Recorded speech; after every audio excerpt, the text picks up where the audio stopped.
अस्सलाम वालेकुम। SM news के साथ मैं हूं इश्तियाक अली। खबरों का सिलसिला बढ़ाते हुए खबर शामिल करते हैं चूनिया से।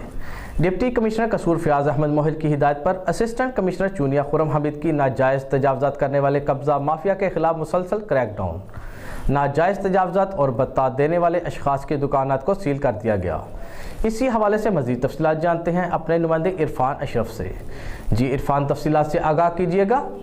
जी बिल्कुल। डिप्टी कमिश्नर कसूर फयाज अहमद मोहल की हदायत पर असिस्टेंट कमिश्नर चूनिया खुरम हमीद के नाजायज़ तजावज़ात करने वाले कब्ज़ा माफिया के ख़िलाफ़ मुसलसल क्रैकडाउन और इलाहाबाद में नाजायज़ तजावज़ात करने वाले दुकानदार को हज़ारों रुपये जुर्माने आयद किए गए। असिस्टेंट कमिश्नर चूनिया खुरम हमीद ने नाजायज़ तजावज़ात और बता लेने वाले अशखास की दुकानात को सील कर दिया। नाजायज़ तजावज़ात को ख़त्म करते हुए 100 से ज़ायद रेहड़ियाँ और नाजायज़ तौर पर बनाई गई रुकावटें उठा ली गई। असिस्टेंट कमिश्नर खुरम हमीद ने म्यूनसिपल कमेटी, पुलिस और ट्रैफिक पुलिस के अमले के हमरा इलाहाबाद में ऑपरेशन करते हुए रोड के दरमियान में खड़े हुए रश्का जात और रश्के के ड्राइवर्स को हवाले पुलिस कर दिया। नाजायज़ तजावज़ात करने वाले दुकानदार और रश्का मालकान के ख़िलाफ़ मुकदमा दर्ज करने का हुक्म जारी।